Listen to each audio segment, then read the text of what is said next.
УКМК өлкөдө төңкөрүш жасоого камынгандарды кармады. Эрдогандын инаугурациясында Садыр Жапаровдун уулу эмне кылып жүрөт? Мадымаровду жоопко тартуу боюнча комиссия ишин баштады. Берүүдө ушул жана башкаларды кеп кылабыз, саламатсызбы? Ысык Ата райондук ички иштер бөлүмүнүн оор кылмыштарга шектүү жаран качып кетип изделүүдө. Бул тууралуу ИИМдин басма сөз кызматынан билдиришти. Маалыматка ылайык шектүү 5-июнь күнү саат 1:40 чамасында качып кеткен 1994-жылы туулган Сабырбеков Кушубек Талантбекович, Балыкчы шаарынын тургуну. Ал адамды уурдоо, каракчылык эркиндигинен мыйзамсыз ажыратуу жана адам өлтүрүү менен кармалган. Кылмышкер ден соолугу начарлап жатканын айтып, нөөмөт өтөгөн милиционерден жардам сураган. Милиционер эшикти ачкан соң мойнуна бычак такап, колуна кишен салып, андагы ачкычты алып абактан качып кеткен. Милиция сүрөттөгү жаранды көргөн билгендер болсо 102 номерине билдирип коюуну өтүнөт. УКМК мамлекеттик төңкөрүш жасоого аракет кылгандарды массалык түрдө кармоо иштерин жүргүзүүдө. Маалыматты бир нече ЖМКлар өздүк булактарына таянып жазышууда. Ага ылайык учурда бир топ адамдар бийликти күч менен басып алууга камынып жатканы аныкталып, бардык активдүү катышуучулар кармалып жатат. Төңкөрүштүн активисттеринин жана шериктештеринин аты жөнүн, ошондой эле аларды кайсы саясатчы менен байланышы бар экени айтылган жок. УКМК бул боюнча маалымат бере элек.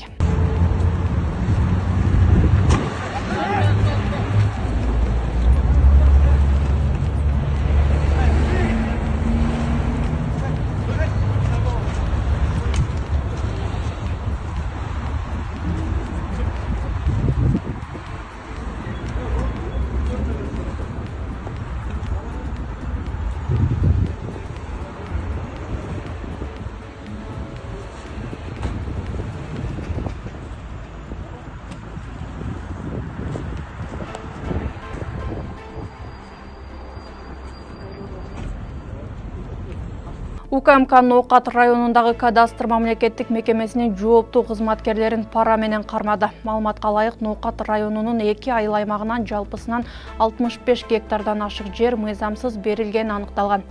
Натыйжада жооптуу кызматкерлер жоопкерчиликтен качуу максатында УКМКнын кызматкерине 200 000 сом пара берип жаткан жеринен кармалды. Учурда тергөө дайындалып, коррупциялык схемага тиешеси барларды аныктоо жүрүп жатат.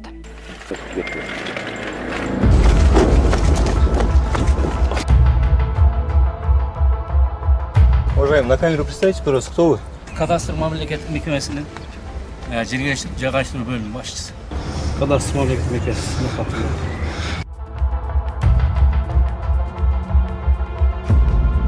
Так, по адресу Следственного отдела Кемеровской республики поступила информация о том, что при участии данных двух граждан будет производиться осмотр автомашины.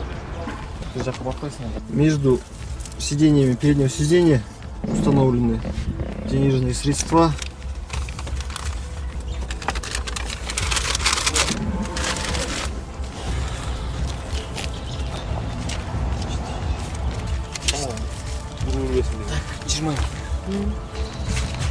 Башкы прокуратура Бишкек Карабалта унаа жолун курууда 104 миллион сом сол чөнтөккө кымырылганын аныктады. Маалым болгондой, көзөмөл орган Бишкек Карабалта жолунун курулуш иштеринин көлөмү жана жол катмарынын үлгүлөрүн текшерген. Текшерүүнүн жыйынтыгында көчөнү жарыктандыруу үчүн лампалары бар 450 металл мамылардын, 36 парапеттин, 2 аялдаманын, орнотулган темир торлордун, А тибиндеги асфальт бетондун жана башка мүлктүн жетишсиздиги, ошондой эле жолго жыштыгы төмөн болгон асфальт төшөлгөндүгү аныкталган. Натыйжада мамлекетке 104 миллион 81 миң 600 сомдук материал зыян келтирилген. Учурда факты боюнча кызмат абалынан кыянаттык менен пайдалануу беренеси менен иш козголгону маалым болду. Парламентте бүгүн депутат Надира Нарматова мектептерде ата-энелерге күнүмдүк чыгымдар үчүн акча чогултууга уруксат берүүнү сунуштады. Анын айтымында президент Садыр Жапаров акча чогултууга тыюу салган жарлыкка кол койгон, бирок буйрукту ишке ашырууга бюджетте каражат жок. Андыктан ата-энелер күнүмдүк керектөөнү камсыз кылышсын дейт депутат. Жанагы ата-энелерден акча чогултпасын деген президенттин указы чыкты. Указы чыккан менен реалдуу жашоодо таптакыр башка да. Реалдуу жашоодо жергиликтүү бийликтерге ошол чарбалык пайдалана турган муктаж болгон чакасына болобу, тряпкасына болобу, башка майда чүйдө күрөк шыпыргы деген нерселерге айыл өкмөттөр керек болсо толук каржылап бере албайт. Экинчиден, бала бар жерде муктаждык көп болот. күнүмдүк муктаждыктарды чечкенге дайым эле мамлекет акча берип турганга шарты жок да. Ошондуктан мында реалдуу жашоого карата маселе чечишибиз керек да. Мен өткөндө сунуш берген протоколдук тапшырма, билесиз, урматтуу министрдин орун басары. Мектептердин күндөлүк муктаждыктарына жараша болсо, анда биз ата-энелер комитеттерине ошол мүмкүнчүлүк түзүп берип, ошого элге берим берүү министрлиги менен каржы министри өкмөт тарабынан биргелешкен бир жобону иштеп чыгып туруп, ошолорго мындай бир сөз тийбей турган эл агартуу жамаатка, мектептин директорлоруна сөз тийбей турган, мугалимдерге сөз тийбей турган кылып, ата-энелердин өзүнө мүмкүнчүлүк түзүп бере турган бир жобону иштеп чыгыш керек дагы.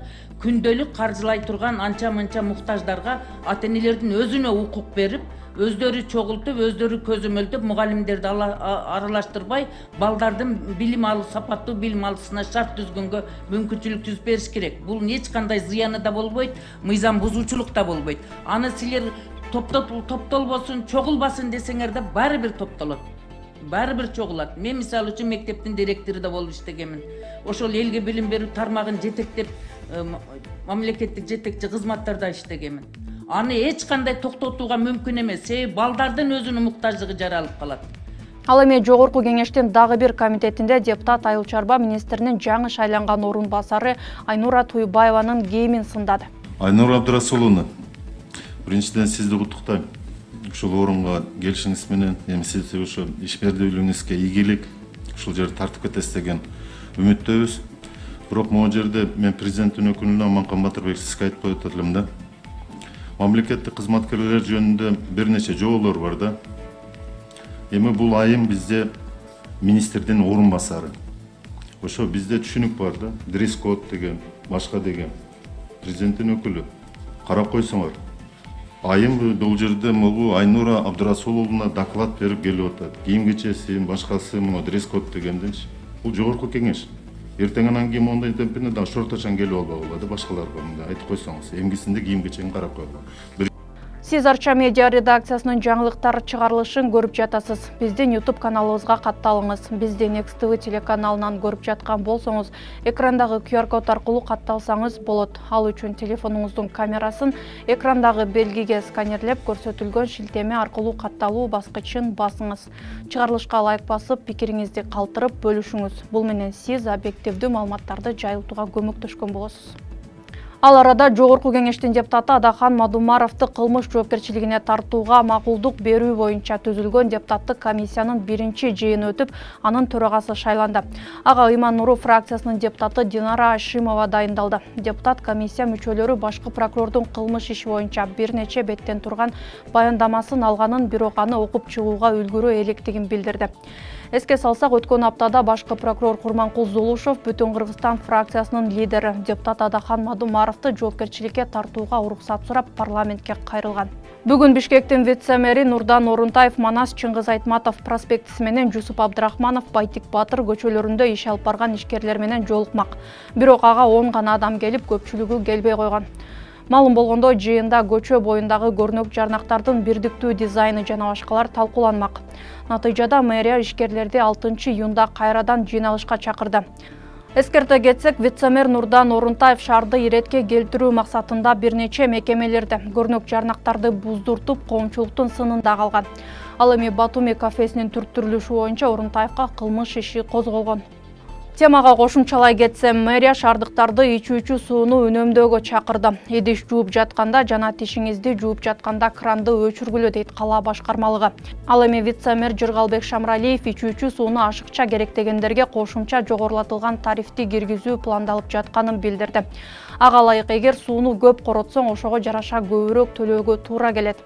Белгилей кетсек, буга чейин ичүүчү суунун тартыштыгынан улам унаа жуучу жайлардын, мончолордун жана бассейндердин иштөөсүнө убактылуу чектөө коюлган.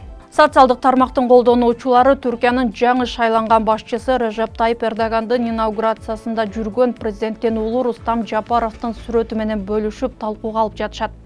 Маалыматты президенттин басма сөз катчысы Эрбол Султанбаев журналисттерге тастыктап, инаугурация аз эмне ал мейман катары түрк тараптын чакыруусу менен барганын билдирди. Ошондой эле Эрбол Султанбаев Рустам Жапаров социалдык тармактын колдонуучулары айтып жаткандай мамлекеттик бюджеттин эсебинен барган эмес. Буга чейин Рустам Жапаров атасын коштоп ШККнын саммити өткөн Самаркандка барганы талкууга алынган. Анда президенттин басма сөз кызматы президенттин жолугушуусунда Садыр Жапаровдун уулу эмне кылып жүргөнү боюнча комментарий берген эмес. Белгилей кетсек, Садыр Жапаров 28 майда кайра шайланган Режеп Тайып Эрдогандын инаугурациясына катышты. Анда белгилей кетчү жагдай Эрдогандын ант берүү аземине карата уюштурулган кабыл алууда Кыргыздын Сарыой ыры жаңырганы маалым болду.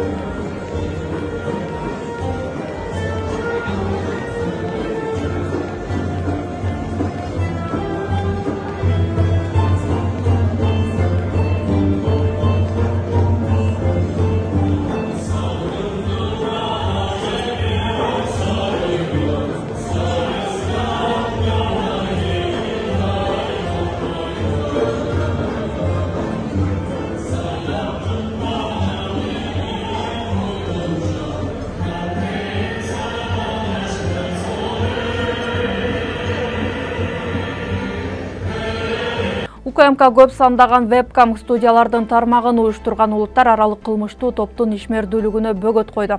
Анын натыйжасында вебкам студияларды иштеткен белгилүү Даниэль Ажиев Өзбекстандан кармалды. Ал Өзбекстан аркылуу Бириккен Араб Эмиратына учуп кетүүгө аракет кылган.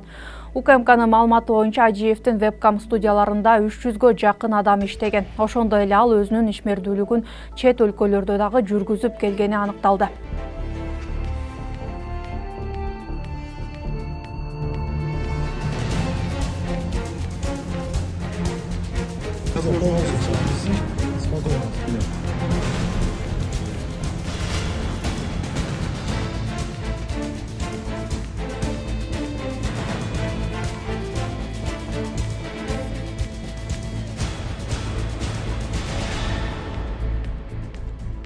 Аптанын башына алынган кабарлардын топтому ушулар болду. Саламатта калыңыз.